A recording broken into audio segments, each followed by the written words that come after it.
right, ladies and gentlemen, we are live with episode 2 of In Response To, and as always, I'm joined with Brandon, aka Muwataran. How you doing? What's up? So, can you say as always? This is like the second time. As well, it's just like habit when I do podcasting. As always, we've got we're doing this and we're doing that, and we got Curran. Woo! Is Curran still doing the podcast with you guys? No, because he's real life work and stuff like that. Never has. I heard he was just done. Yeah, so sad. It is. I miss Curran.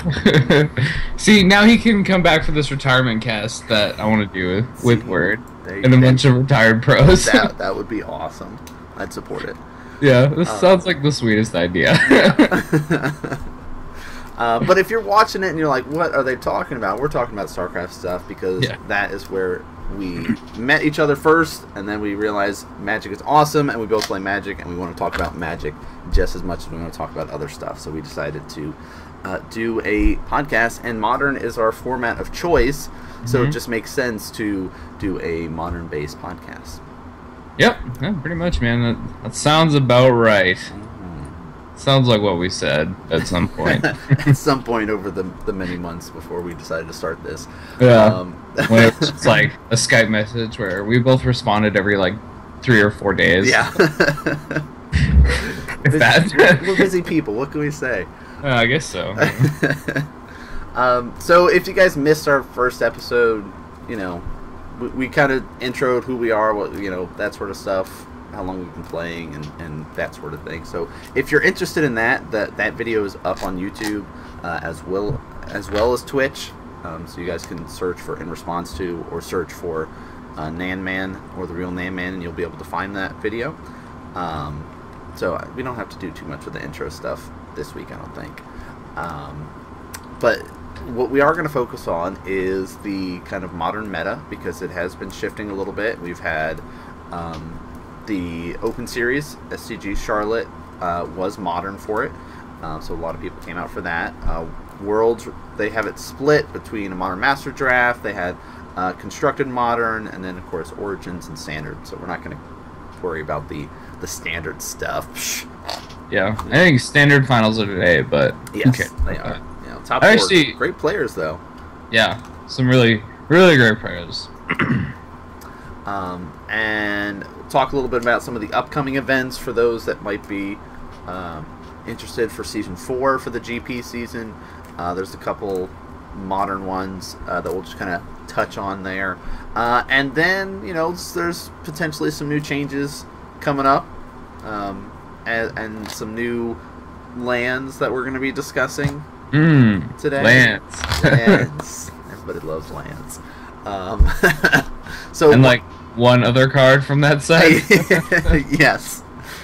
So we'll be talking about some good stuff there. So why don't we get started then with Charlotte? Let's do it, man. The SCG event. So Modern was the event for Charlotte, and I really wanted to go down, but sadly I was not able to that weekend, and so I missed out on. But like, are you close to Charlotte? It's like 6 hours, 5 hours. Okay, sure. So drivable for sure. So I didn't have a problem with being able to drive, because I used to drive to like Raleigh for MLGs and stuff like that. Go to Carolina. Yeah. I only know that because of when the Carolina Hurricanes were in the NHL Finals. They stole a cup from a Canadian team. Those jerks. No one in that state cares. Same with Tampa. Stupid Tampa. Anyway, now I'm done. You're done with your hockey rant for a little bit? Yeah. I don't even like hockey anymore. It's just so we got to see a nice variety of decks that placed up through. Really, our top 4 was a lot of the decks that you will expect to play against, I'd say. Even our top 8 in general. Let's just say the full top 8. Decks. We had Jund, we had Junk or Abzan in there.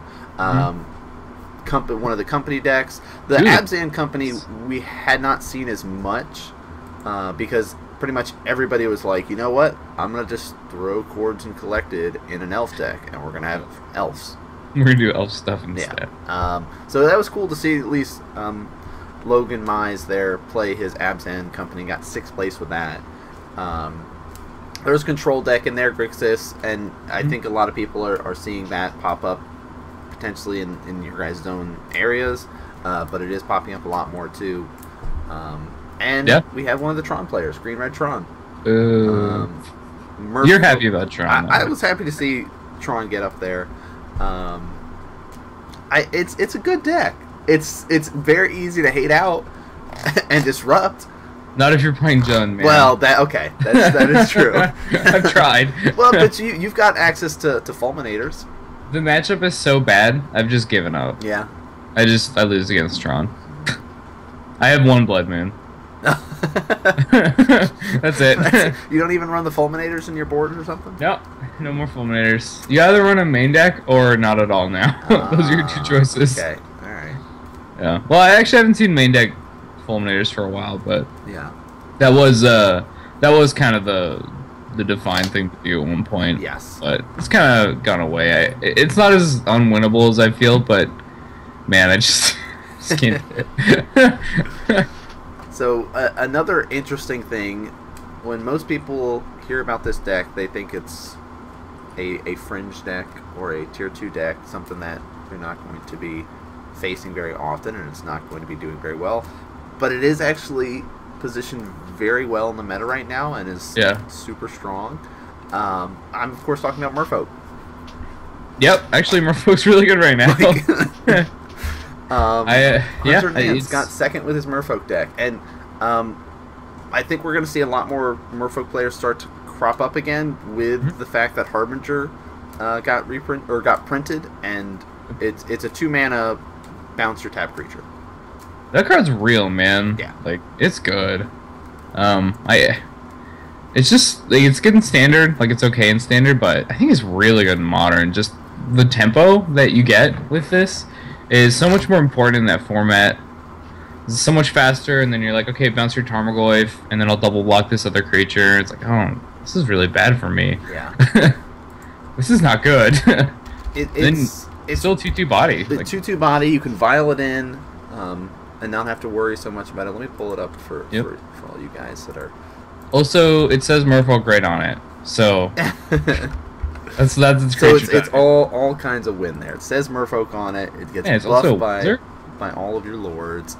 No, it's really, really good.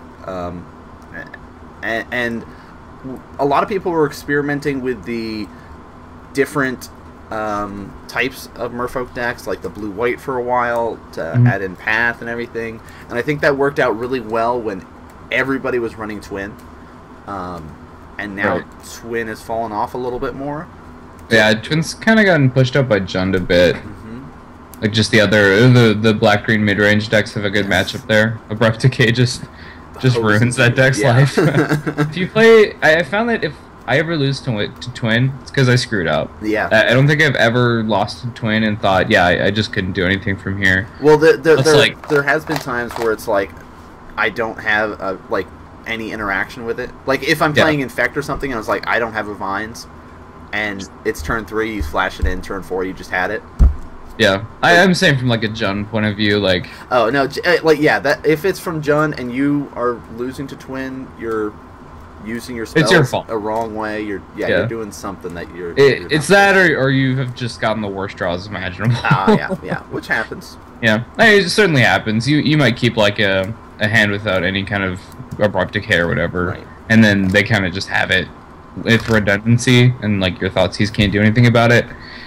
Sure, I mean sometimes this happens, but in general, I feel pretty favored in the matchup, and that's kind of meant that just Twin isn't played as much anymore. Even the blue-red version can't really do much about it. I think the Teamer version's like really bad versus Jund, because you're really trying to play a longer game, or tempo style game, but Jund just does it better. They just kill your stuff and play bigger threats. So. It's not a great matchup, but yeah, I mean this fish deck. I'm all about it. Especially like it runs the two Kira's Glass Spinner in the main board. Yeah, like it is mono blue Devotion Merfolk style. Because it runs the four Masters of the Wave in there. I mean, your Lords, your Masters of the Pearl Tridents, your Harbinger of the Tides. That's all giving you double Devotion. Kira's got 2 blue on it as well. You're going to have Spreading Seas when your opponent's stuff. You're going to get a whole bunch of elementals with this deck. My list is very similar, but I have less Masters in it. I only run one Master in the main board, and I keep the others on the side. Oh wow, there's 4 in this one. There are 4 in it. But I mean, it was also potentially going into the weekend. You want to position yourself better against multiple decks, and maybe you know, the burn deck is tough for that deck too, because they can sit there and be like, all right, here's my Lord, bolt, kill, boom, boom, boom. I'm not going to let you get any presents. So yeah, I can see maybe why that might be the case. Yeah, Master is actually one of the better cards versus well, I keep talking about it, but Jund. So the Pro Rod's really relevant because it hoses Lightning Bolt and Terminate, which is like most of your removal now. You really switch to a Terminate based deck. So Asteroids. I don't know if I want 4, but man, I want like 2 or 3 probably somewhere in there. Like the card is very powerful. Another difference too with this deck is he's only running 3 Muro Reejeries. Which I'm running 4, and one of the greatest things ever is the interaction between Muro Reejerey and Harbinger. Play Harbinger, stuff and then Muro, boom, trigger. All right, your thing's back in your hand. That so good. Why would you not want to run 4 of that? So. That's really good. So just a little, like, it's a fun deck, and it's also a relatively cheap deck too. The vials are kind of expensive. Well, yeah, the vials are kind of expensive. Oh crap! Chris Catchers are $10. Is it what? Yeah. I need to get rid of mine. Okay, I lied, like guys. A set. I lied. Apparently, oh my gosh, and Caverns is at Caverns like infinity dollars. $45. $5. So what happened is Elves was a thing, and Merfolk was a thing, like all at once, and then this was after the what's that? Summer Bloom deck. Had been a thing for a little while, which also plays like I think it's 2 Caverns. Yes. So Caverns have been in high demand, and you know supplies just really not going up. Yeah. So they've gone up a lot. This would have been a great spec because they were like $6 when they rotated. Gosh. Should have just picked them all up. Wow. I think I traded mine for like 12 at some point. I'm like, that's fine. I just opened this randomly and not using it anymore. Yeah, that was a mistake. Vial's going up to like $36, $38. Yeah. I was like, I remember when that was like $20, $25. Yeah, right when it got reprinted. Yep. It was not $36. Wow. That's for sure. All right, so it's not as much of a budget deck as it used to be. It's still pretty budget. I mean, if you compare it to like a fetch shock mana base. Yes, I've actually thought about adding in the blue-white fetches in my Merfolk deck. Yeah, just to thin or what? Yeah, just to help. I'm running mono blue with mine, but just to help thin it out. You know, I think it might be worth it. Losing like 1 or 2 points of damage here is not gonna hurt me because I don't run any shocks. But right now I'm not running Dismember in the main board. I have it in the side for mine. So maybe after doing some more tweaking, we'll see. Yeah, I like Dismember. I think it's gonna be good in pretty much every matchup. Yeah. I don't mind main decking it. Like, yeah, it's 1 mana, pay 4, kill a thing, but you can get a lot done with a Dismember. Yes. Yep. Especially in a deck where you've got your vials and all your creatures are cheap. So yeah, if you're looking for a deck, I think this is a pretty sweet one to get into. And like we said, I mean, it's not cheap. It used to be cheap. Yeah. It's not cheap, but it's still pretty budgety for Modern. What we found is that Modern is just an expensive format. Yes. But it's actually accessible because nothing's on the restricted list, so it's still easier to get into than Legacy. So another player, the boss, played that weekend. And Imagine you're happy. I was ecstatic to watch him play, and then he played against Hunter Nance and got stomped. Yeah, that guy just ruined his life. Really, that is a really tough matchup. Is it? So I went into it thinking that it was really good for infect. What's so hard about it? So it can be like in those first few turns, if you can get it, if you can get off real quick, then great. But as the game progresses, the race gets much worse for you because they just snowball out of control super quick. Yeah, and plus with having Harbinger in there now too, so you can be like, all right, I'm gonna swing in for like 1 point, because like a lot of the time it's that build up now. It's not the bam gotcha. So it's harder now with Harbingers and stuff like that to really get your feet out from under you. So okay, well I looked at the list and saw Harbinger's obviously really good. It's like one of your best cards in the matchup because you can follow it in and just kind of get them. Yep. But Curse Catcher was the other one that I thought I would be really worried about. But past that, I mean, not much. Obviously, Dismember is going to kill your guys. And we saw. Did you watch the games for their match? I did. Dismember on your Noble. Go. Oh, you don't have a blue source? Oh, I guess you're just dead. Yeah, that sucks for you. Yeah. Whoops. I guess this worked. Or the double Curse Catcher violin. Oh yeah, that was so sick. Here's my second one. Surprise. I was watching, my friend and I were like, yeah, he's dead if he doesn't have double Curse Catcher. Guess what? Guess what he does. Had it. Yeah. And also, the boss's version is more blue-based than most people's, and he's like Serum Visions. He's playing 3 Serum Visions, 1 Piracy Charm in the main, and he's taken out the enchantment that most Infect players are running. Wild Defiance? Yes. Yeah. Because most people are still running 2... and in the main board for it. I still run 2 in the main board, and I have 1 in my side. But so he wanted, you know, a little bit more power with his, a little bit more burst, and he's also running more lands. I'm getting away with 19 lands, but I'm not running any of my groundswells. I'm still running the 4 of might. Yeah. So he's got 21. Yeah. He's got Dryad Arbor. Yeah, exactly. I even have my Dryad Arbor in the side. Because, like, the only time I ever need to bring it in is against any Jund or Jund.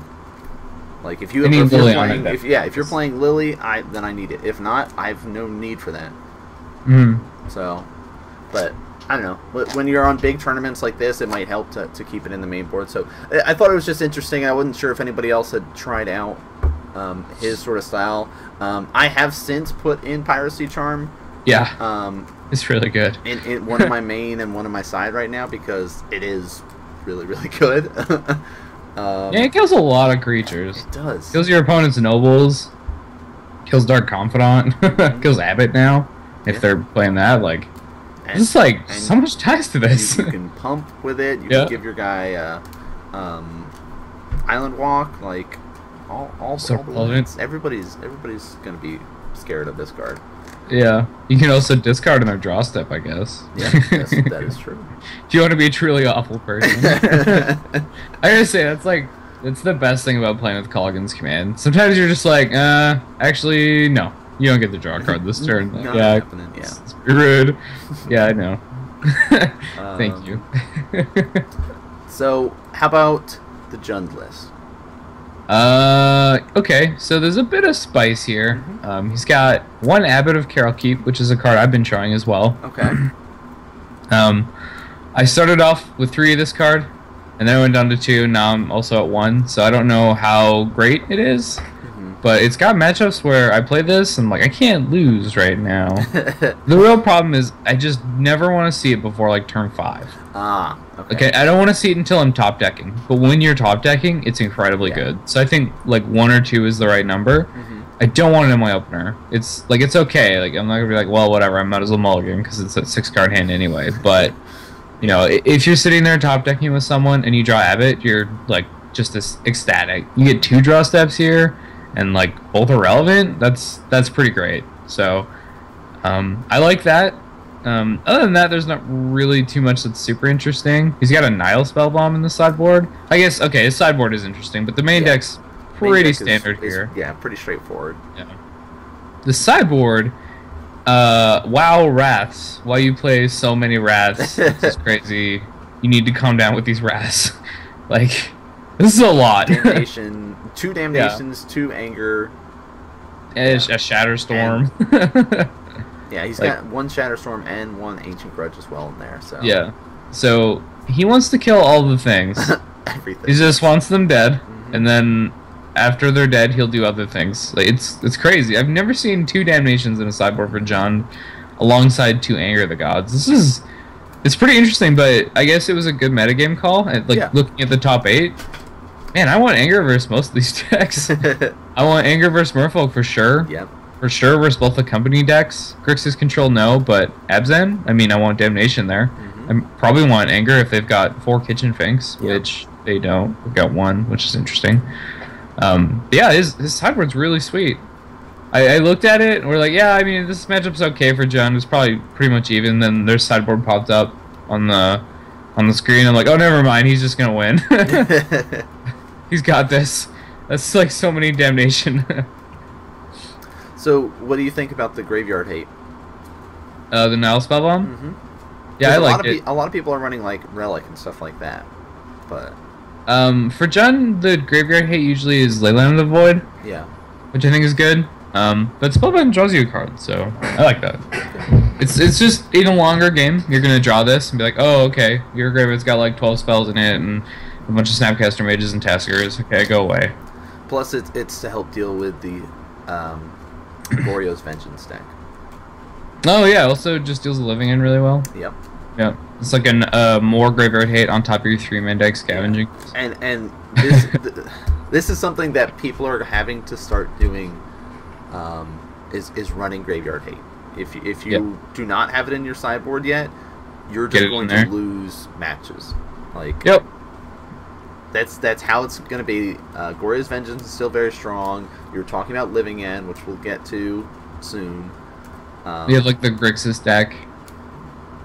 Yeah, like you need all those twin decks and stuff. Yeah, you need to have some Graveyard Hate, guys. It's very important right now. I think this is a good one. I also think Leyline of the Void is fine. Leyline of the Void is better versus the control decks that have like Snapcaster Mages and stuff. Right. And I think this is better versus like the Goryo's Vengeance or whatever, because you really need to exile their graveyard once. Yeah. You're quite far ahead at that point. Same with Living End. It's like, no graveyard. Go away. Get out of here. I'll get my scavenging is back. You can have nothing. So going through some of the other decks, we got to see, some of the heavy hitters that we usually see. Affinity was in there. We got to see more of the twin players. A lot of like these top 16. We had, blue-red twin, teamer twin, stuff like that. We got to see, Burn in those top couple lists, Escape Shift, Goryo's Vengeance, like I talked about. But there was also a few, like, Esper Control and Blue-White Control style. Ad Nauseam, also, like, more of a fringe deck was starting to pop up more. But there was 3 decks over the weekend that really was interesting for me to tickled your fancy. Yes. Chris Van Meter's deck. Did you watch his Evolutionary Elves? Oh yeah, this is interesting. I don't know if it's good. I know it's really sweet. So alright guys, if you're not familiar with the deck, and for whatever reason you did not get to watch Chris Van Meter play, a quick rundown. Most of the elf decks that you're playing are going to be getting out the Archdruids and, being able to overrun you and pump up all their guys and just kill you super quick. Heritage Druids. Yeah, where the Evolutionary Elves objective is to get out. There's basically combo pieces with it. You need to have the Cloudstone. Whenever here, let me pull it up for you guys so you can. Cloudstone, Curio. So this card's in the deck because you can't play Wirewood Symbiote. This is like kind of the worst version. Yeah. So whenever a non-artifact permanent comes into play under your control, may return another permanent you control that shares the type. So because you're elves, everything is elf-based. Cool. Yep. Just keep bouncing your permanents. Well, you've got ways to draw cards. Of course, your Elvish Visionary, when it enters the battlefield, draw a card. Oh, sweet, cool. Yeah, Regal Force. Heritage Druid, tap 3 untapped elves you control, add 3 green to your mana pool. So you can essentially just make infinite amount of green mana. You can draw your whole deck, and you basically do this, sit there and draw and tap out and do all this stuff until you get an Emrakul, and then just cast Emrakul. Yeah, it's really like it's similar to the Legacy deck. It's different in a couple ways. Like, obviously, you don't have Gaia's Cradle, so your lands can't make stupid amounts of mana. But the engine's still there. Like the Nettle Sentinel Heritage Druid combo. I mean, I'd call it a combo. Yeah. Is still in the deck, and that actually happened on coverage. Chris, he had three Nettle Sentinels. So essentially, every time he casts a green spell, he untaps them all, and then he just taps them all for green mana. So you can make as much mana as he wants, because so spells don't all cast 3. He's casting like Elvish Mystics and Visionaries and stuff. Yeah. Who's netting mana off each spell, and you just go through your deck so fast, especially with an Evolutionary Leap. Like, oh, I don't need this Elvish Mystic anymore. Different one. I want a different creature. I want a different creature. Yeah. And he's even got like Summoner's Pact, because this really is just a combo deck. Yeah. So Summoner's Pact, I imagine, is to draw Heritage Druid. From what we saw in the match where he was on camera, that is the card that matters. You just need a Heritage Druid to go off. Yep. But once you get it, you're just so crazy. You just do whatever you want. Draw the cards. I want to do this stuff now. And then you just do it. So, really impressive deck. Super cool. Interesting to see Emrakul in it. Yes. That's not what I expected for a finisher. Usually it's like Craterhoof or something. Right. Like Zuri. But I guess because he doesn't need that many creatures, so it's just like just those couple there, and then he's like, all right, I need something big, and look at this, Emrakul's the biggest thing I got. Cool. Yeah, look at, and then we've got Weird Harvest. Have you ever seen this card before? Nope. All right, I'll break it down. Okay. It's X green. This is sorcery. Each player may search his library for up to X creature cards. Reveal those cards, put them into his or her hand. Then each player who searches this way shuffles his or her library. What? This is a card? I didn't even know. Yeah, apparently. He's got one main deck. I imagine this is... Okay, I've got a bunch of mana, but I don't have my Emrakul, and I don't have quite enough to cast it. Or, like, I'm going to use my mana to go find my Emrakul. So he gets a bunch of L's, his Emrakul, and then he just goes off from there. This is sweet, man.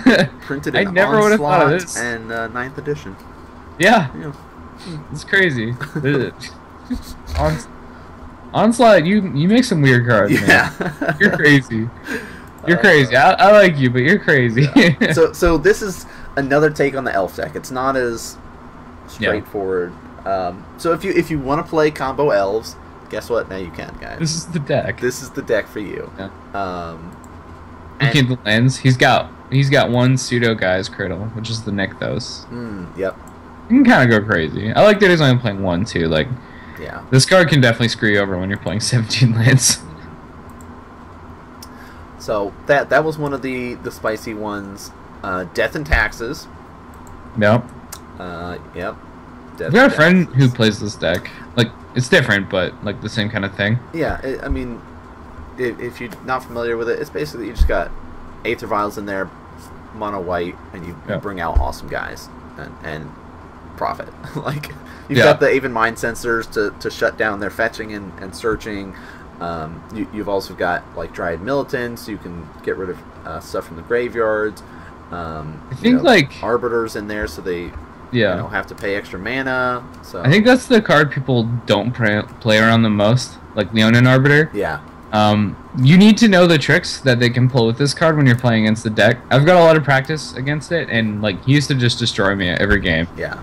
I'm like, oh god, this deck, and now I've figured out how to play against it, and I usually just win. Like, I haven't lost him in a while. So you gotta learn how to play against this deck. And one big trick that you'll find is if you want to fetch, you're gonna pay your 2 mana for the Leonin Arbiter. You're gonna say, okay, activate my fetch land.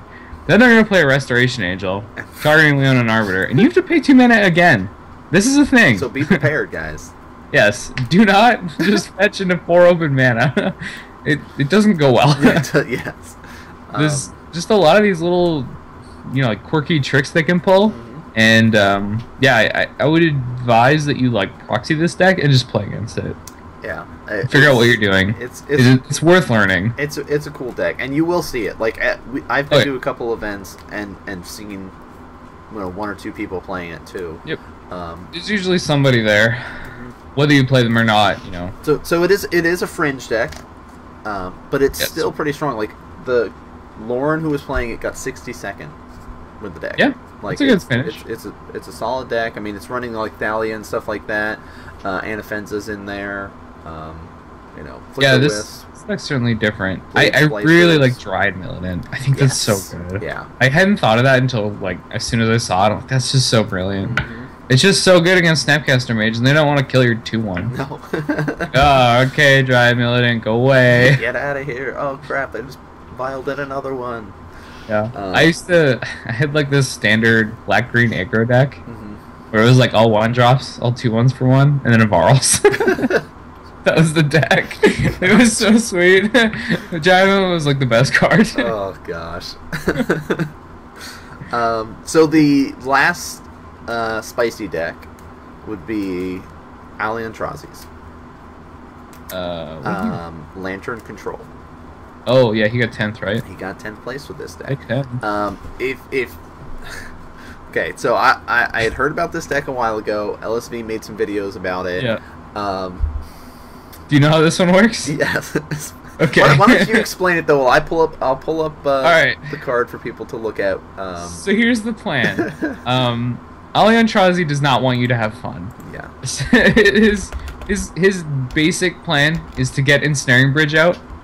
So you just can't attack him because he's gonna have no cards in hand. Yep. Get Lantern of Insight, and then make sure you never draw a good card ever again. So how he does this is with cards like Codex Shredder and Ghoul Caller's Bell. So he looks at the top of your library, says, I don't want you to have that Harbinger Tide or whatever. Put it in your graveyard. Okay, sure. I don't want you to have that Dismember. Okay, put it in your graveyard. Okay, land? Sure, you can draw it. And then he's got things like Inquisitions and Thought Seizes. He runs Spell Skites in main board there, so it's like, alright, whatever you get, that's cool. I haven't answered for it. I'll be able to get it out of your hand. I'll be able to interact with you and kill it if you play it. Sure. It is a really mean deck, and a lot of times the matches can go to time. But it's if you want people to hate you, play this deck. It's really. Oh yeah.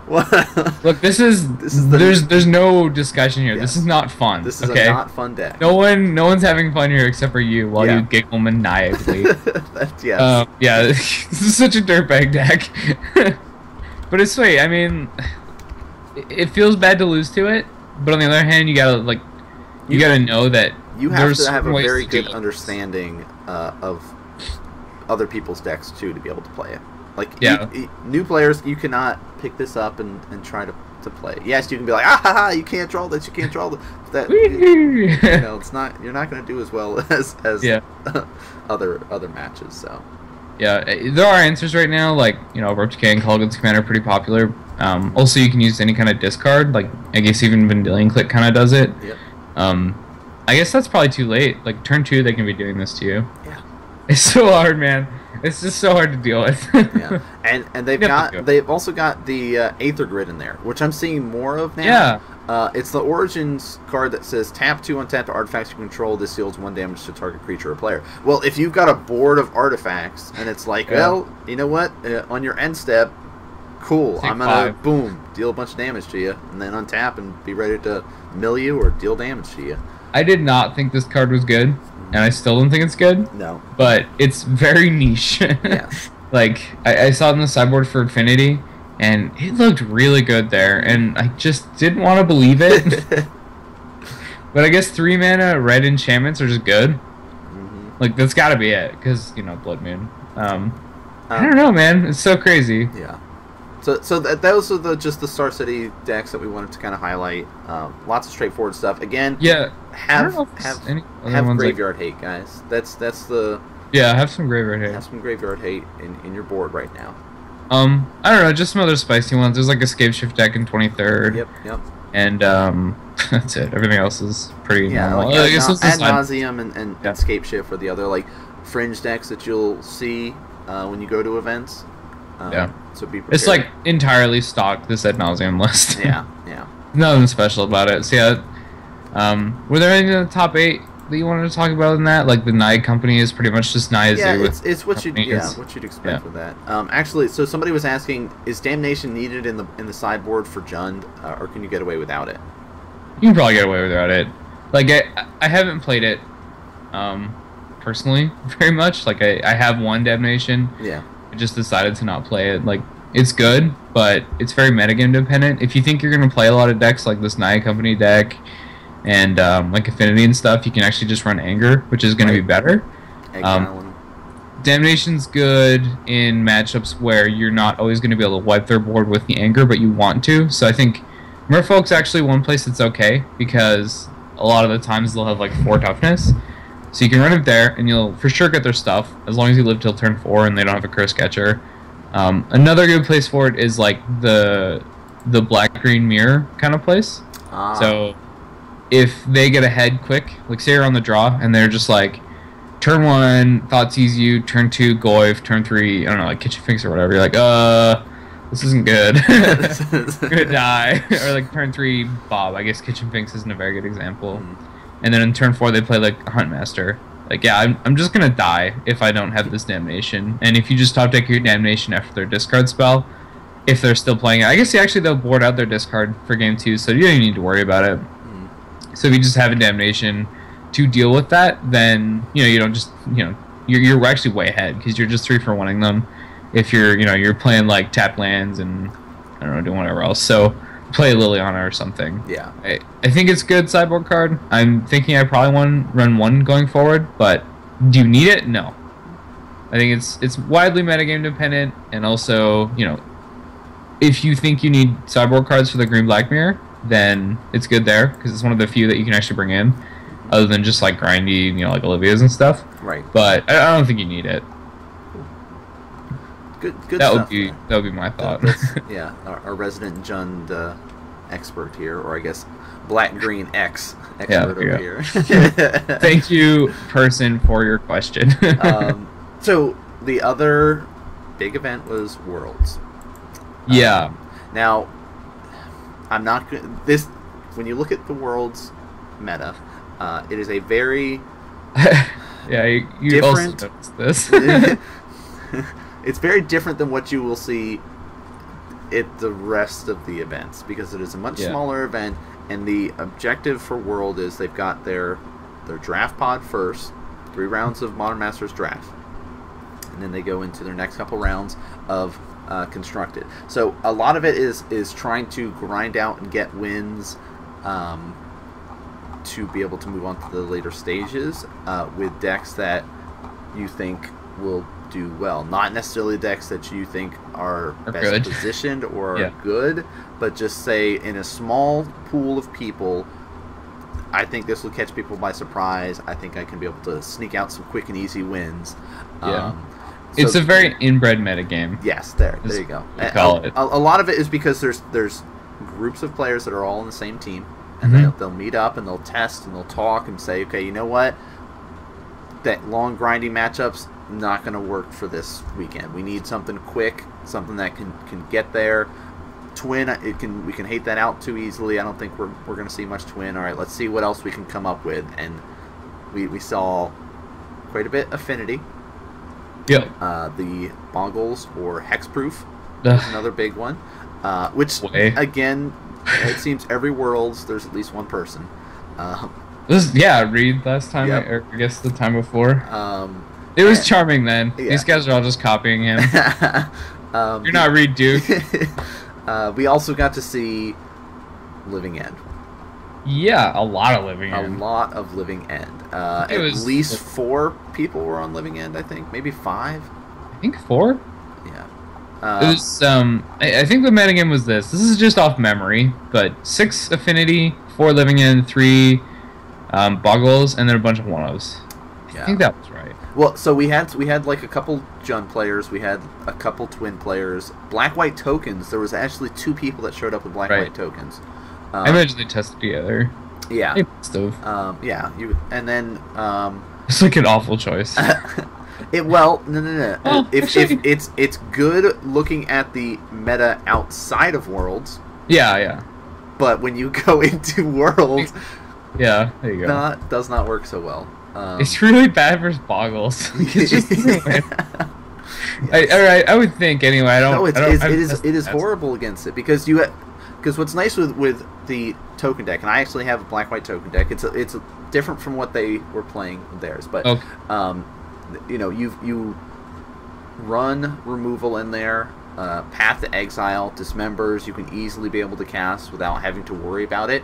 But against Boggles, those are just complete dead cards, like completely. So yeah, it's not a good choice. Like tokens also doesn't kill quickly at all. Like it's pretty slow. Yes, yeah. And Boggles, as soon as they draw their enchantment to give all their creatures protection from your creatures, then you can't block, and they just have like or like a Rancor even, because they love Trample, which is like really great versus Boggle or tokens. You just can't race them. If they have lifelink and Trample, you're not gonna win.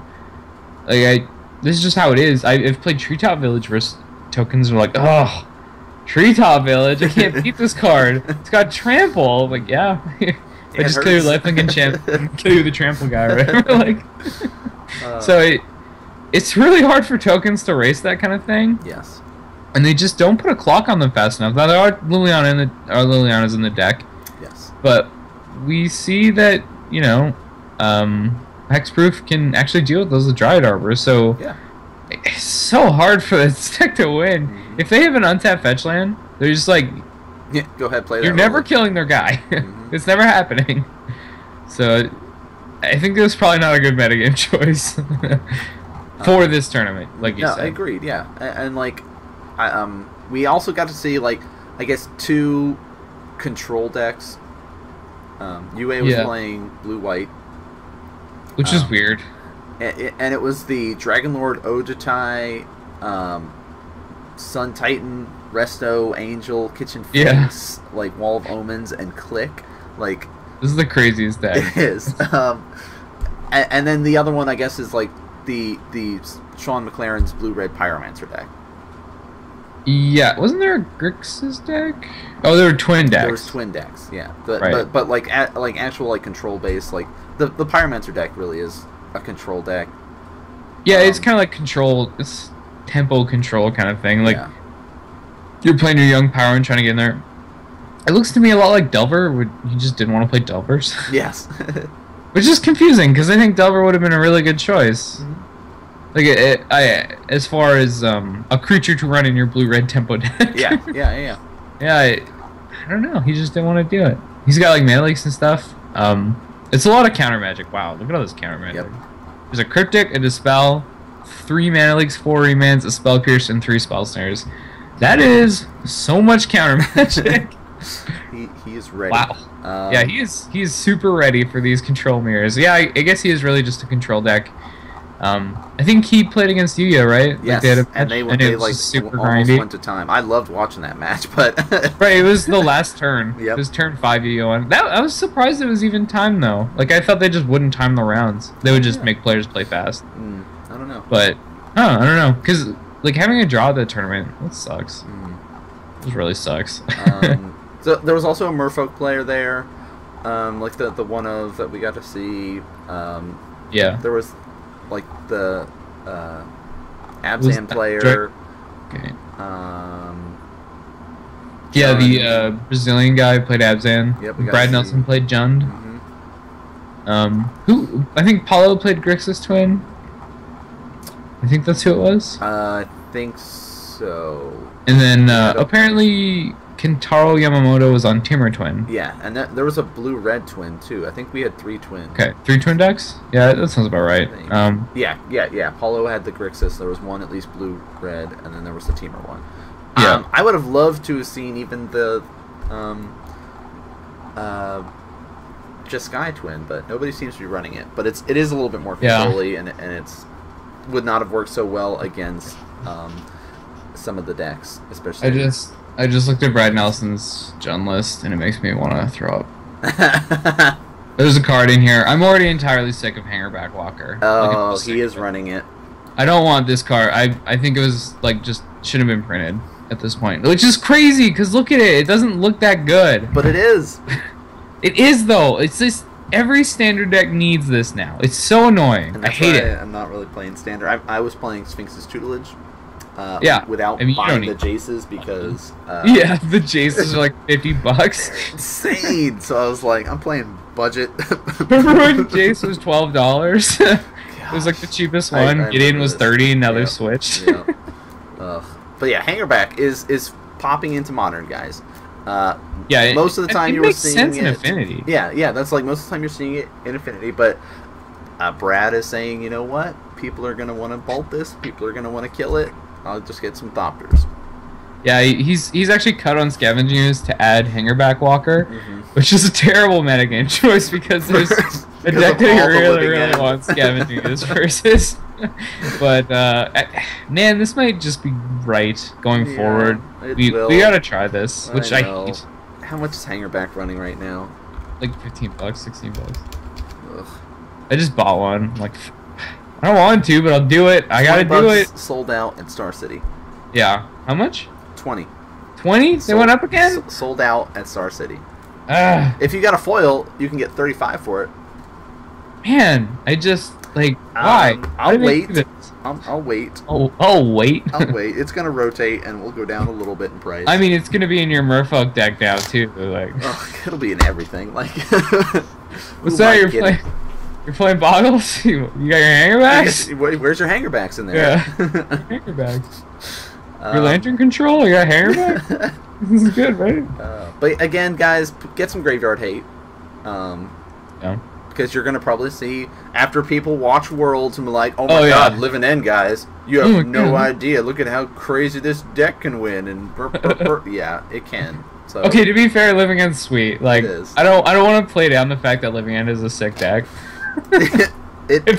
For being honest here, I think this deck's awesome. I'm surprised nobody was on Living Twin, though. I'm not at all surprised, but I wish somebody had been on Twin. Twinning End, sure. I like Living Twin better, but yeah.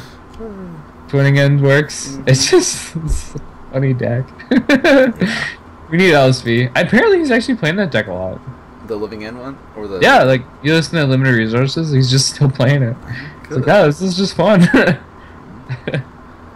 It's a cool deck. For anyone, I guess we should probably explain how Living End works, because it's probably a little confusing at first. I know the first time I looked at it, I'm like, what is this deck doing? Like, these creatures are all just bad. Why are you playing this stuff? Yeah, the basic idea here is you want to cycle all your creatures. So cycling is just... refresh everybody on what cycling does. Yeah, cycling, you just pay some sort of cost. You know, for Street Wraith, it's paid you life, then you draw a card.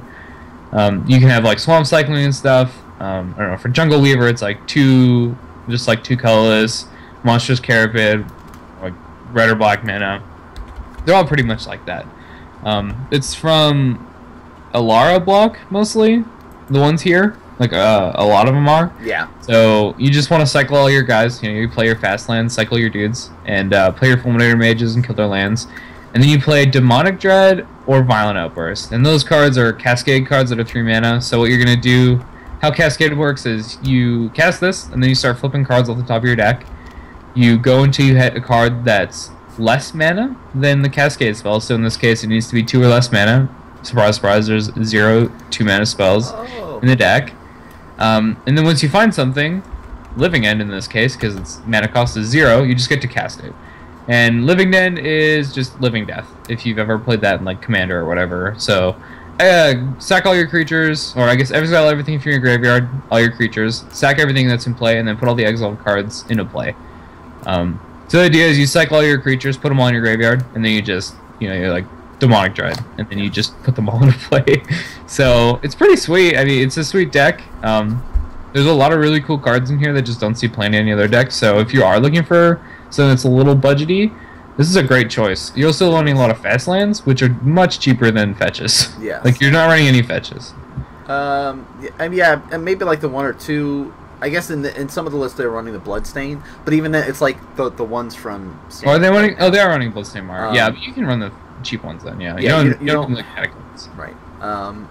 And it is a good deck. Like you will be able to win with this deck, and that is why you need to have Graveyard Hate. Yeah, just bring it. Grafdigger's Cage does not work though. Doesn't it? Nope. Because they're not entering from the graveyard. You're exiling them, and they're entering from Oh exile. yeah, you're totally right. So, just so you know, for all you people like, oh yeah, I better buy all these Grafdigger cages. Does not work. Does not even slightly work. Relic of Progenitus, all this stuff that when they cast Living End, you exile their graveyards. Yep. I guess that's the way to go. Relic of Progenitus or the Nile Spellbomb. Yep. I guess you could run like. If you're running white, like you're better off. Oh yeah, Rest in Peace. Yeah, you can run Rest in Peace. And they're not going off before you can play Rest in Peace. So, I just feel like white decks should have at least 2 Rest in Peace in their sideboard at this point. Yes. It's so good in so many matchups. It can bring versus Jund, versus Grixis, versus this, versus Goryo's Vengeance. Like, holy crap. There's another white card for all of you guys that works against Living End. It works against our Goryo's Vengeance deck. Is this the Leyland I don't know about? No. I actually don't know what you're talking about. Hallowed Moonlight. Oh, yeah, that new one. We talked about this. I forgot about it. Because nobody's running it really. I saw Lauren was running it in her Death and Taxes deck. So it's one from Origins, cost 2, colorless and a white. Till the end of turn, if creature would enter the battlefield and it wasn't cast, exile it instead, and you get to draw a card. So they're like, all right, Living End. You're like, Getcha. Just kidding. No. Actually, I just exiled all your creatures and drew a card. Yep. You do lose all your creatures in this situation, like you do get Wrath, but at least you don't die. Yeah, but I mean, like, if you're running white, you're probably not that. Yeah, you don't care as much. Worried about it, and it works against Goryo's Vengeance too, because they're gonna be like, "Aha, Goryo's Vengeance! Look at this awesome little Grizzlebrand!" Oh, just kidding, he's gone. No. Look at this Oh, sorry. Grizzlebrand, go to the corner. That's what I always think of when something gets exiled. Like, hey, you've been bad. Go to the corner. Think about what you've done. Think about what you've done. No, Grizzlebrand, no. Bad Grizzlebrand. Yeah, so that's what's happening at Worlds. Yeah, I guess we should like go over the Infinity and the Boggles list quick. Okay. Like, Infinity plays a bunch of cheap artifacts and Galvanic Blast for this one. That's it. There was a few that ran like the Thoughtcast version. Yeah. But it's all really the same. Yeah, the creature base is going to be the same every time. Vault Scourges. You're running Ornithopters, Signal Pest, Memnites, Etch Champion, Arcbound Ravagers, and you can win by just bouncing the token, +1 counters from Arcbound onto other creatures. You've got like Seal Overseers. You can infect people if you want. Yep, Ink Moth is in there. You've got Ink Moth and Blink Moth. Like, it's a really good deck. It actually is a really difficult deck too. You might not think it when you're like, oh, I'm dumping my hand and look at all these stuff, but you really have to think about, okay, can I afford to sack all this stuff right now? Am I actually going to be able to deal enough to you? How you actually have to sit there and think about it. It's a lot of math. Yes. This is why Frank Carson is like the king of this deck. It's a lot of math. It's not as much like, so for Jund or like a lot, or like Twin or whatever, a lot of the skill comes from metagame knowledge and knowing how to play the specific matchup.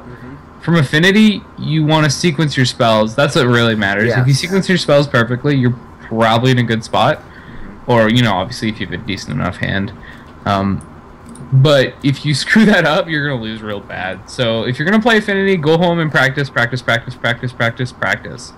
seriously, just sit in front of your computer and play games of Affinity with the computer while it does nothing. Like, Goldfish Affinity a bunch. And figure out all your sequencing and how quickly you can kill people. Yeah. And, like, okay, can I win? Okay, you're tapped out right now? Yeah, can I just kill you with infect damage and this Ravager? Count it up quickly? Yes, I can. Cool. So, that's what's important. It's a really sweet deck, though. If you want to get into Modern, it's actually pretty cheap, too. Well, cheaper than most. With the exception of, like, the Moxes. And yeah, Mox Opal's pretty Void has gone up in price, too. Steel Overshoot is probably gonna up. Spell Sketchers. Never mind. Screw it. There's no budget deck. There's no budget decks in Modern Sky anymore. is falling. Alright, I got the Ink Moth Nexus is like $10, okay? There you go. Less than 10. There. And Ink Moth works in Infect too, so you're set up to go either way. No, Ink Moth is like $30. Oh, Blink Moth was $10. I don't know why I thought Ink Moth would be so cheap. Yeah, Ink Moth is like super expensive. It was supposed to be okay. So I heard this story. We're gonna go on a little tangent here. It's about Mario Masters though, so it's not really that much of a tangent. Apparently, Infect was supposed to be an archetype in the set. So this is what I figured when I saw that Blinkmoth was in the set. Cause I'm like, why twice in a row? Yeah, it's supposed to be Inkmoth, and there's supposed to be a bunch of like just a full Infect archetype. But then and they played with it, They're like, this set's terrible. Infect's just too good. It's so good. Like, it was the worst draft format ever. It was not worth playing, so they had to take Infect out. Yeah, sadly. I imagine it'll just be in the next one, but that's I didn't think that was really funny. Yeah. Like, we did have Infect in here, but sorry guys. No one had fun. Alright, so the other deck is the Hexproof deck. Yeah. Most likely you'll be seeing green-white Hexproof, or Boggles, as people call it. Yeah. And the objective is to... You don't really need much mana at all. Yeah, you need like 3 lands. Yeah. Glade Cover Scout, it's a 1/1 elf with Hexproof. Slippery Boggle, 1/1 Hexproof. You can cast it for... It's a beast. Yeah, it's a beast. You can cast it for a green or a blue. And our Core Spirit Dancer costs colorless and a white. It's an 0/2. Whenever you attach an aura to it, it gets +2/+2. And if you play an aura, draw a card. Yay! And then Dryad Arbor, of course. Yeah. So the objective is you put all these auras, these... usually you're going to be putting the Umbras on them. From, if you guys remember, from Zendikar. First goes Umbra. You want to be able to protect your guy. Exactly. So putting those on there is great. And then you get those big stuff like... Ethereal Armors, get +1 for each enchantment you control. The Spirit Mantle, your protection from creatures, and get ready for like the Daybreaks and the Unflinching, the Rancor, stuff that you can be able to push through with damage. Like Daybreak is the best. It costs 2 mana, 2 white. Enchanted creature gets +3/+3, has First Strike, Vigilance, and Lifelink. Yeah, this is like a $20 card at one point. Yes. Like $25. Yes. Just because of this deck. It was reprinted in Modern Masters. It's actually really cheap right now. Yeah, actually, yeah. So I actually just built Boggles myself. No, I built Bant Hexproof. Bant Hexproof because I slowed mine down and added a Visible Stalker and Geist. All right, guys, this has been the last episode of response to.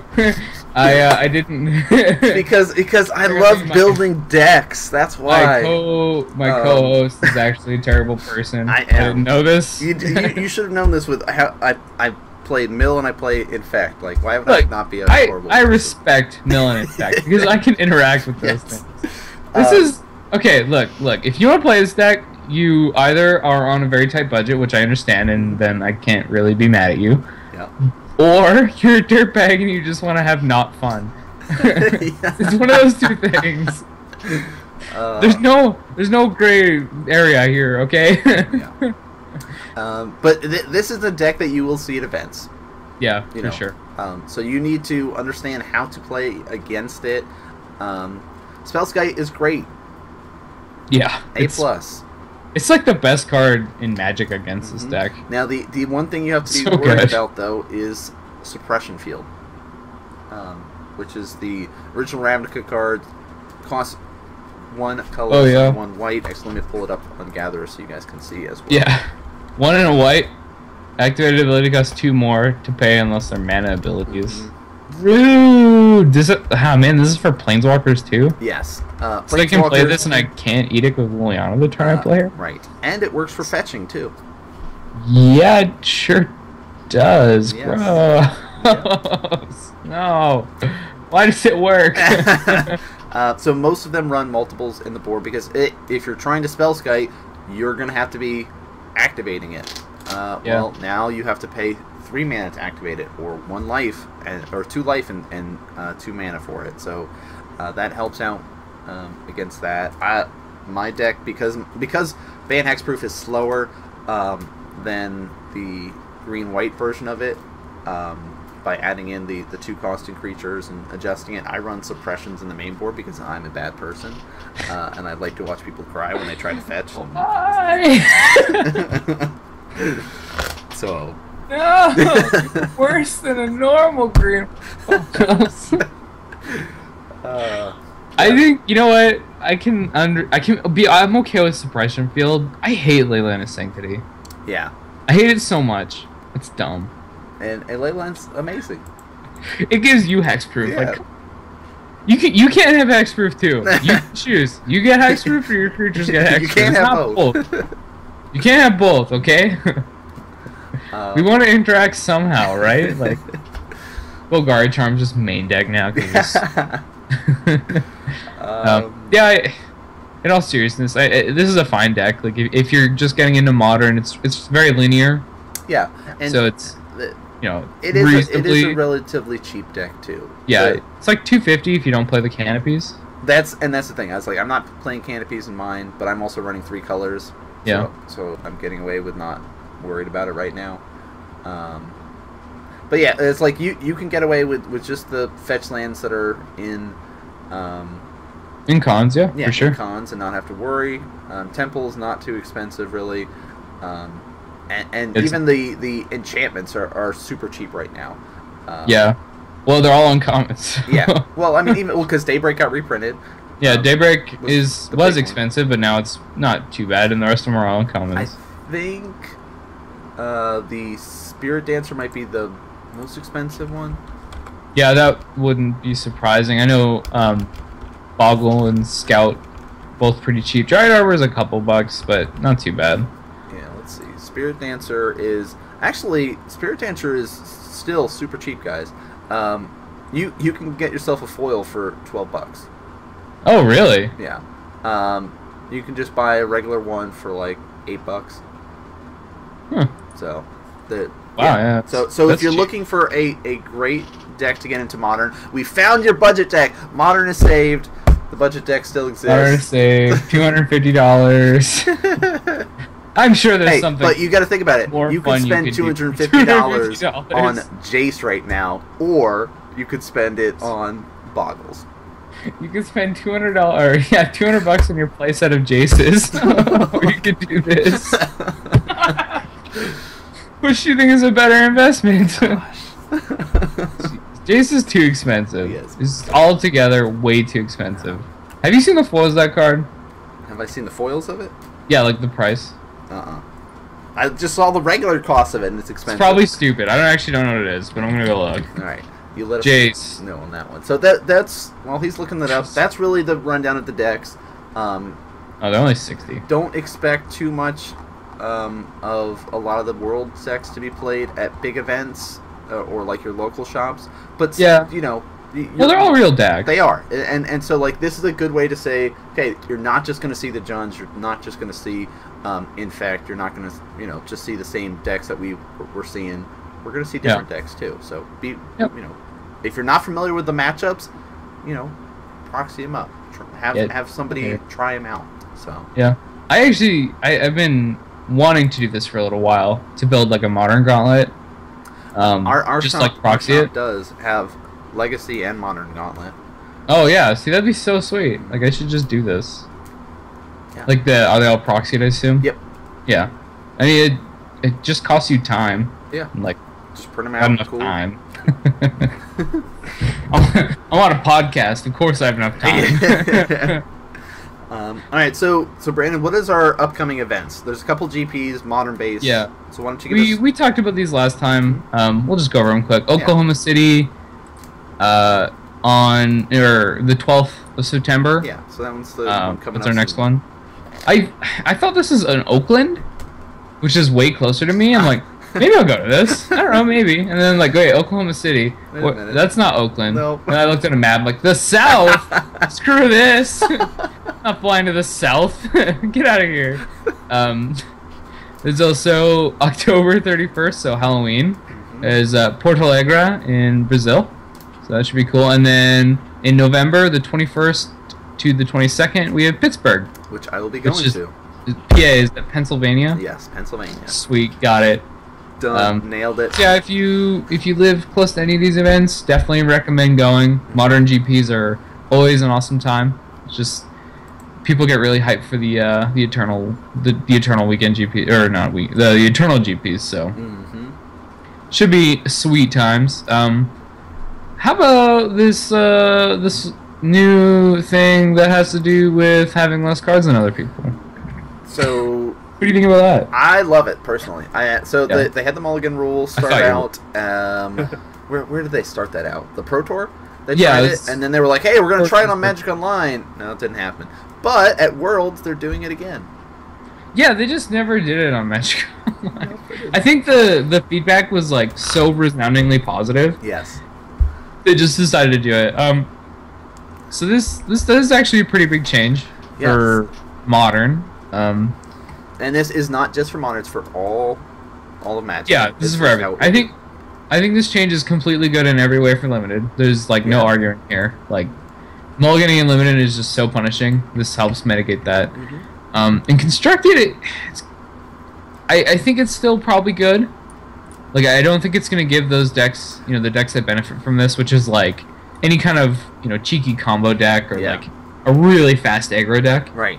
Where they just need specific cards and they have the chance of flooding and stuff like that, or you have to keep one landers sometimes.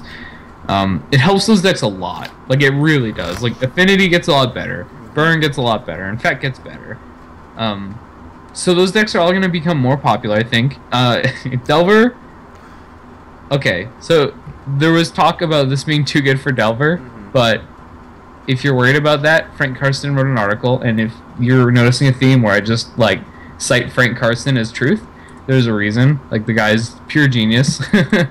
But he ran the numbers and literally. And apparently it's not actually a big deal. The only time this matters is if you're on the play and you have a Delver that would flip, or that would you can make sure your Delver's gonna flip, and the Delver flipping then would make a difference in the game. It comes out to like a quarter%. And it's to not have a fetchable land too. You have to have you have to have a basic or something in order to play this Delver and grind. Say okay, cool. There is a way to flip this Delver right now, and then you're turn 2 you're swinging for 3. But like you bottom a land and then you flip your Delver because of it. Or like it's a very situational and it's not even gonna come out. No, it's not.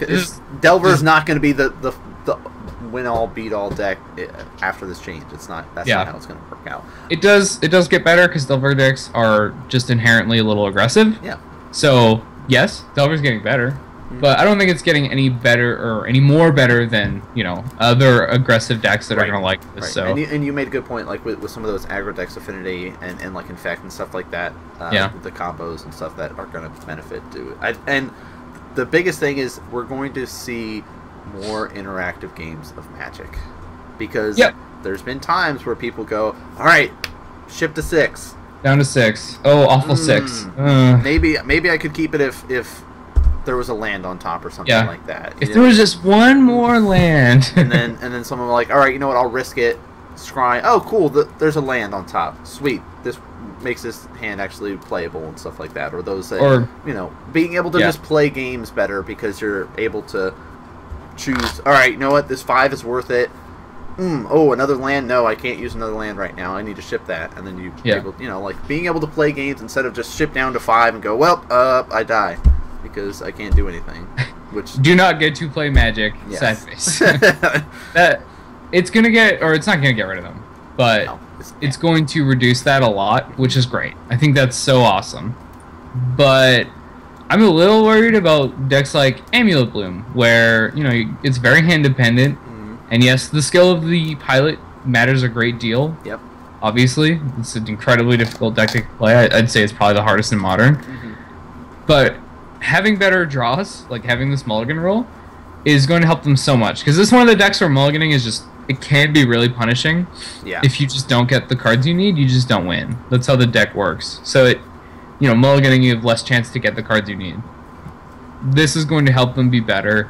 And that deck's already really good, and there's stuff like Burn too is gonna get just a tiny bit better, and Affinity and all that. So it worries me a bit that the format, this could actually just speed the format up to the point where it changes a lot. Yeah.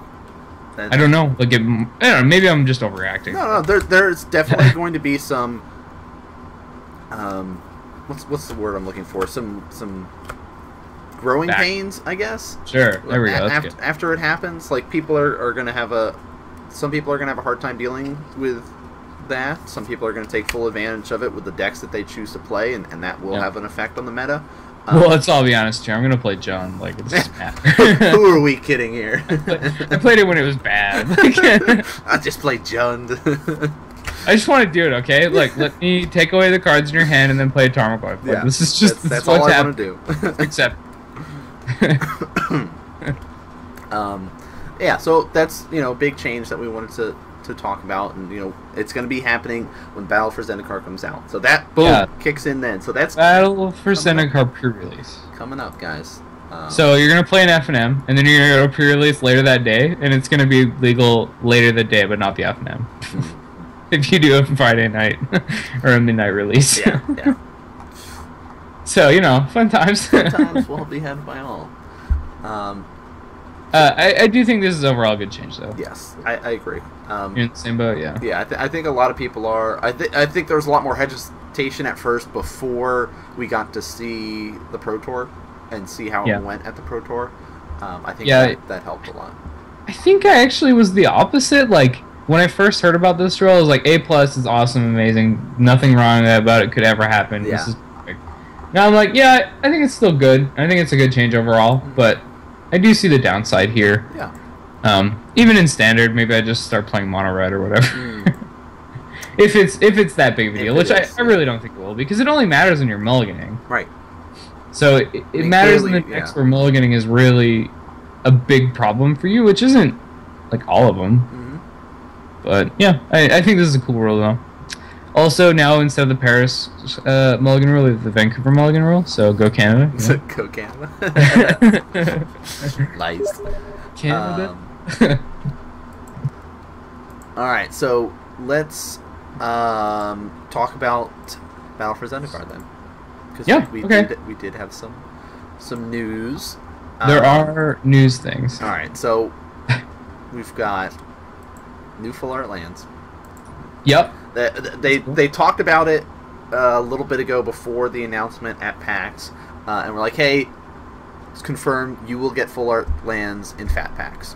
Yeah, which is awesome. Which is great, and exactly how it should be. Yeah, they've confirmed that there are going to be new art as well as at least one old art. Yeah, I see that. I see they picked the worst forest. To reprint. Because they're like, hey, nobody's playing this one. This is the cheapest one. Let's reprint this one because then maybe people will actually play it now. Yeah, but they reprinted Stargate Mountain, which is like the most played one. Yeah, they did. So I don't know what's going on here. I don't know.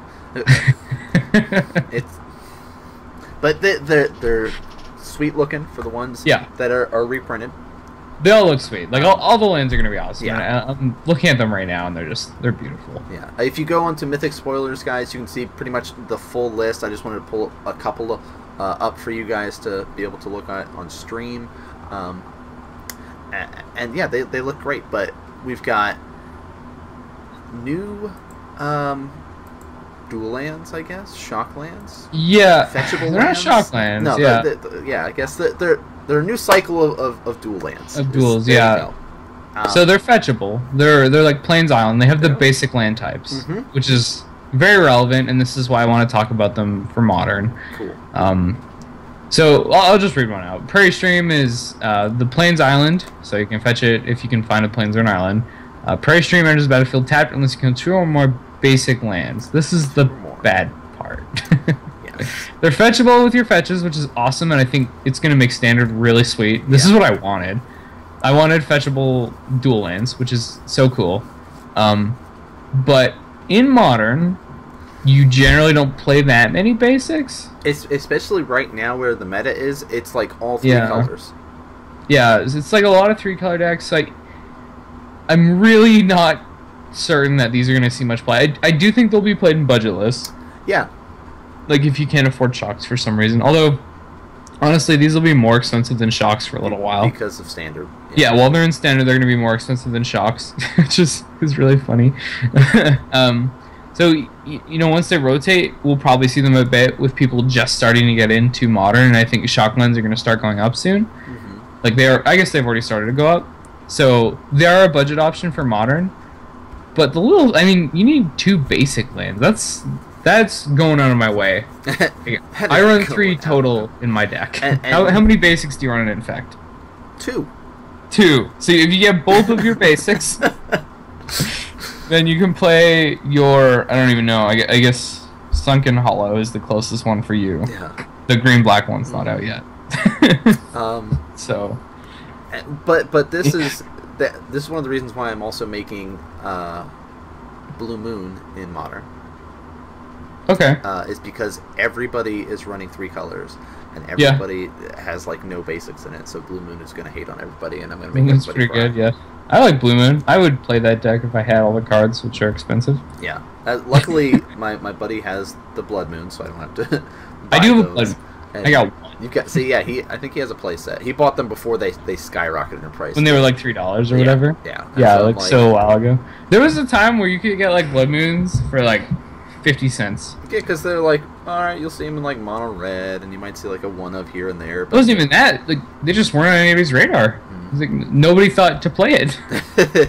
Like Modern wasn't a thing. You couldn't play them in Extended. They're not really good enough in Legacy a lot of the time. There's better versions of Hate. There's like Back to Basics and stuff. Yeah. So you just like nobody played them, and now they're $50. Imagine if you just bought all the Blood Moons. Like, oh, I see Blood Moon mine. Dibs. Dibs. Scoops. I need that though.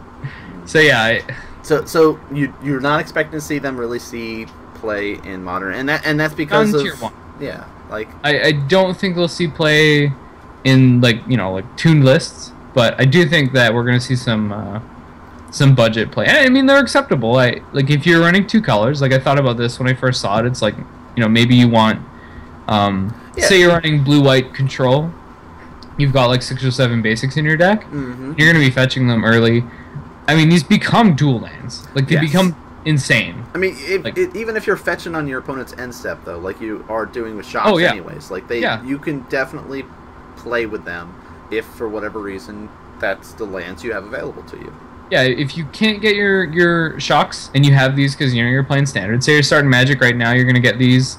You're gonna get your playset or whatever for your Standard deck if it's how you choose to play Standard, the right way. And then you're gonna have them, and you're gonna go into Modern and be like, well, this Modern format looks cool. Maybe I'll just try it. Like, okay, cool. You have your fetches from Konzatark here. Yeah. You have these room right now.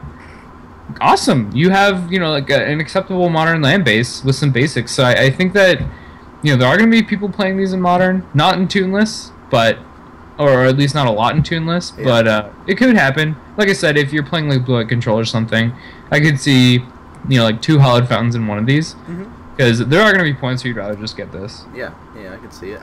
And they announced that these lands are also going to be extended in the packs. Full art. Yeah. Yes. So these are. I think this is how I figured it out. All right, so you can open. It's called Zendikar Expeditions. They're what is it, 25 full art lands? Yeah, I think it's 25 in the first one. Saying, yeah. Yeah, there's 25 in the first one and 40 in the or 20 in the second one, so a total of 45. So it's just in your pack. I don't know if this is replacing the basic or what. Yeah, I don't think they've specified yet.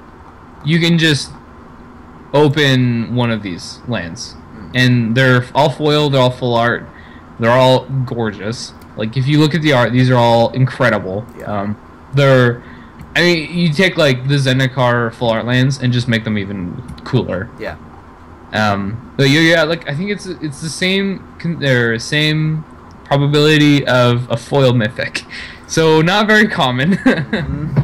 But they are awesome. So looking. Cool. Yeah. And it's pretty much confirmed here. I mean, there's a Steam Vents and an Arid Mesa that they've spoiled art for. Yeah, so I've labeled that in our on my podcast thing the "Shut Up and Take My Money" because just look at those like totally just shut up, just take because even the duels are looking absolutely incredible. Like just looking at these lands, I get shivers, man. They're so good. Yeah. Just everything about them is so incredible. I thought these were what the frames were for the normal ones at first. I was like, what? They're all gonna look like this? Just kill me now. It's over. I don't need anything else. I'm done. Yeah. Like, fork, done. You sound like Gordon Ramsay here. Like, seriously. Ugh. But yeah, obviously, you know, they can't all be like this, or they wouldn't be as special. Yeah. So if you have these, wow. These are like the go-to for pimping now. Like, if you're pimping a legacy deck, you have to get these because they look cooler than the Onslaught foils. This is how it is. Now, what is the rule with the Arid Mesas and the Steam Vents, though, for Battle for Zendikar? So you can play them if you open them in a draft, because it looks like you just have to pick it. Like, you don't get to just keep it. I thought maybe what they would do if you open one in a draft or like limited, you just get to keep it. Yeah. It's like, it's yours, and then you pick a card. You're like, hey guys, look at this! I drew like my $100 or whatever. Look at my foil Sculling Tarn. Like, you guys can all drool and like knife me in the parking lot. It's cool. It's cool. it's cool. It's cool. But no, you have to pick it, but you get to play with it, so it's probably not that bad. Obviously, first picking a land in like a Pro Tour is not going to be good, so I think they're gonna they usually open the packs and take out all the foils and stuff. Yeah. I think they're gonna do that with these. Like, I don't think you're not gonna open a pack of the Pro Tour and see this. Like, there's just no point. Yeah. Also, you cannot play them in Standard, guys. Yeah, you can play them in whatever format they're legal in, obviously, or they'd be really dumb. Yep. But that does not mean that Steam Vents and Arid Mesa is legal in Standard. Yeah. And I think this is a cool way to do it. I mean, it's a land set, and that, you know, now that we're not having a core set anymore, they can start to maybe do this. It's like, hey, we're gonna sneak in a couple of reprints as just like, a way to reprint. Yeah, just like and like make them extra special like this or something like that. Yeah, there's a lot of space for us doing stuff like this. I think for Zendikar, they wanted to, you know, they're trying to test it out. Yeah. So they're like, hey, you know what? We'll just make them really rare and super special. Like, if you get one of these, say you pull the Verdant Catacombs, you call me, I will send you my money, and you send that to me. You do that. Anyway, but you know, say you get one, it's really special, it's awesome. But I could see them in the future just having like, hey guys, you know, like, you know, every 6 packs or whatever, we're gonna put this card in there because it needs to be printed. I could see that happening. I don't know if I'd like that. Right. You know, a general scale, but but it could be very theme oriented though, like depending on what worlds we go to. Like, you know, clearly it's Zendikar. Okay, reprinting the lands and making them like this is cool. But it, you know, return to Ravnica. Right. Yeah. Right. Yeah. Dark Confidence in there, like something. You know, maybe. Do something that way. I don't know. Yeah. So. Actually, they'll just call it Jace. Seriously, like, he wanted to do more stuff, so. Well, isn't Jace for Zendikar? Yeah. I mean, they just want to do more stuff with Jace. Just hey guys, Jace is the best. Jace. Here's Jace. We're just gonna call this next set Jace. This next set is just called Jace. Yeah. But these are awesome. This is This is really sweet. Yes. I'm probably gonna have to buy a box just because I want these. Yeah. I want it so bad. I'm going to be buying a box and a fat pack at least. Yeah, that sounds pretty reasonable. To get myself some full arts guaranteed. I'll probably go ahead and drop the box. Yeah. That box drafted. I'm sure I'm gonna. You're just gonna open them. Don't lie to me. Don't lie to me. Spend a lot you and your of money. friend are gonna open them. Probably. We'll probably do both. Actually, is what we're gonna do. Yeah, that's fair. We'll spend a box and all right. This will be our draft box. This will be our opening box. Yeah. this is our draft box. And we'll just open and have fun. Yeah, I have friends who do this. So they'll just they'll sit together at a table and just bust packs. Yeah. Like, oh, get in there. Oh, the value. It's the value. You're just hemorrhaging value. No, it's all over the floor now. No. Stop, please. Please. Yeah, I do love me just some drafts. That's probably it. So there's one other thing that I think we should talk about, other than the fact that the mount I just looked at is so sick. What? It's like Lava Mountain? Dude, that's awesome. The bottom one on Mythic Spoilers looks really sick.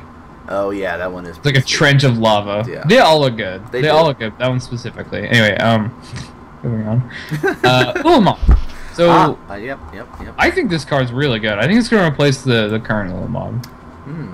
I love it for the simple fact that you get to mill people with it. Yep. Well, you kind of do. They exile the cards. Yeah, well, it's still milling them. They're not on their library anymore. They're gone. It's kind of milling. It's mostly milling them. Yeah. So the card is it's 10 mana for a 10/10. You know, not bad. When you cast, this is the reason I think it's really good. When you cast Ulamog, the Ceaseless Hunger, exile 2 target permanents. Yes. So original Ulamog is 1 more mana, and you destroy a permanent. Yeah. This is you exile, and you get 2? Damn! So cost less, and you get more value out of that. Yeah, 1 mana less, and your cast trigger is better. Obviously, Annihilator is better than exiling the 20 in Modern, but I mean, really, when I see an Ulamog, I think he's gonna kill my best permanent, and now it's gonna be he's gonna kill my 2 best permanents. Yes. Why? Tron, no. Yeah, that's exactly what it's gonna be doing. It's great. I think it's really sweet. What are your thoughts here? Are you on the same page as me? Yeah, no, I agree, and like Tron players are gonna be all about it too, because there's you know, you're sitting there and you're like, all right, I need to get out something big to answer this threat right now, whatever it might be. You know.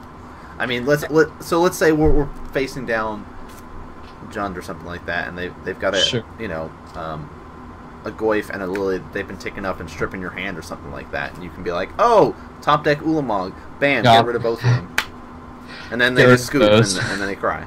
Like, yeah. Your Liliana goes away, so you can't edict this, and your Tarmogoyf. Like, oh, come on. Yeah. Your threats were already good enough. So I'm really hopeful then for whatever other Eldrazi that they reprint for him. Yeah. I mean, so we're not. It looks like no more Annihilator though. Yeah, Annihilator's done. Apparently on the Storm scale it's like a 9. It's like almost guaranteed to never see reprint. Yeah. Or no, wait, is it lower is better or higher? I don't remember. Whatever. But yeah, we're not going to be seeing Annihilator. Yeah. It's whichever one is not reprinted. Yeah.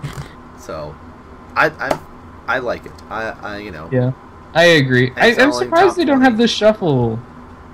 Yeah, I thought that was interesting. Because so the older ones, whenever this is put into a graveyard from anywhere, its owner shuffles his or her graveyard into his or her library. So Emrakul, Ulamog, and Kozilek all had those. Cool. I wonder if it means Ulamog's gonna die in the story. Oh. Because I think the flavor of them getting shuffled back is like they can't die, like they're too big. But maybe this time this guy can die. The Eldrazi can die. Yeah, you can kill this with the sacrifice effect or like an exile. Well, I guess you could exile the other ones, but so you can make it dead. Yes, which is interesting. So Kozilek cost 10 before.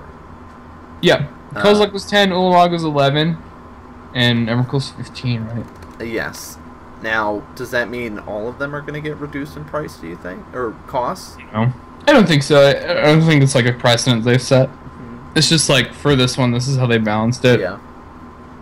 It kind of makes sense. Like he's 10 power. Like he should be cheaper. I think maybe the other Ulamog, compared to the other Eldrazi, was overcosted by like 1. Yeah. They probably just didn't want to move at 10. Honestly, I think like if we're talking about Commander here, Kozilek's still by far the best one. Well, okay, the best one that's legal, I should say. Like Emrakul's clearly better, but yeah, whatever. Yeah, this card's really sweet. I'm excited. I also think the ingest mechanic, I don't know why this doesn't have ingest 20. Because that's what it is. Maybe they just didn't want to put that down. Yeah. Like 20 is too much. Just say what it does. This is what it does, guys. Yeah. It doesn't have ingest 20, it just exiles the top 20 cards. So it's like the same thing, but it's not the keyword. Or not mechanic. I like that this one also has flavor text. Oh yeah. None of the other ones did. Right. But, you know, there's so many words in the other ones. It's too much. Too much words. Too many words, yeah. Now they don't have to... Oh, yeah, looking at the other art... like, so they changed the... Oh, no, never mind. I was going to say they changed it, like... I thought it said Ulamog, the Infinite Jar, is indestructible, but that's not correct. It just says indestructible on it. Okay, that makes sense. Yeah. I was like, really? That's how they worded that? That's dumb. So, do you have anything else that you want to talk about? Because I think that's all the stuff. I think that is it for now. They're going to keep giving spoilers, and everyone's going to throw all their money at Zendikar. Oh yeah, they have going to be so happy about it. I'm going to go work more so that I can pay for spend this. more money. Yeah. Go get a student loan. Just to what are you going to use this money on? I need to buy. I need to buy lands. Yeah, I need to buy lands. Oh, so this is completely unrelated, but apparently Odin Turtenwald, he went to Starbucks and his barista was like, "Good luck." Apparently, just knows. That's awesome. this is as far as Starbucks has gone. They just know now. They're just they're in the know. That's great. Yeah, they're in the know. That's funny. Cool. So, anything else, or we can do sign-outs then? Yeah. Let's just do our sign-outs. That sounds good. All right. So get us started then. All right, guys. Well, I am Brandon Mucciaroni. Ooh, the sweet Italian last name, or Muataran as I'm known on all the social medias. If you would like to follow me, which would be appreciated, it's at Muataran, Muataran. I also have a YouTube page, which I do upload draft videos and stuff on. So if you want to check those out, it's what is it? Muataran TV. That's what it is. Yeah. Yeah. If you want to check those out, that'd be sweet. I would appreciate it. Also, it's just fun to know that literally anyone is watching draft videos when you pay money to do them. So, selling a kidney for a yeah, okay. Yeah, so check me out. Hopefully that'd be sweet. Also, check out the podcast, the last episode, because it was good times. And yeah, thank you for watching. Cool. And I am the real Nan Man, or Nan Man as you find me all over the interwebs there. If you like the live show in response to, please hit that follow button here on twitch.tv. Mash that follow button. Right. We do go live once a month as of right now, is how we have the schedule. So if you want to know exactly when the live show is going to be happening, if you're following both of us on Twitter, at the real Nan Man and at Muataran, you'll know when that's will be going on. Plus, you'll get to know what sort of projects we're working on, if there's any sort of decks we're playing, events that we're playing at, that kind of stuff. I'll also be uploading this onto YouTube, youtube.com/nanman, and I've started to do a little bit more Magic-related stuff. I'm going to go do a point of view Modern Master draft today and film that up. So lots of good stuff going to be coming up in the works there. But thank you guys so much for tuning in and watching. That's going to do it for us here tonight, guys, and we'll hope to see you back here same time, I guess. Well, it wouldn't be the same time. Oh, yeah. I'm so used to my normal sign-outs. It's probably the same-ish time. Same-ish. In the morning when none of the nerds are awake. Exactly. On a Sunday. Before all of the actual events and stuff kick off. But yeah, everyone's in church or sleeping. No. Thank you guys for actually tuning in and watching live for those that did. But all right, that's going to do it for us, guys. We'll see you guys next time. All right, peace.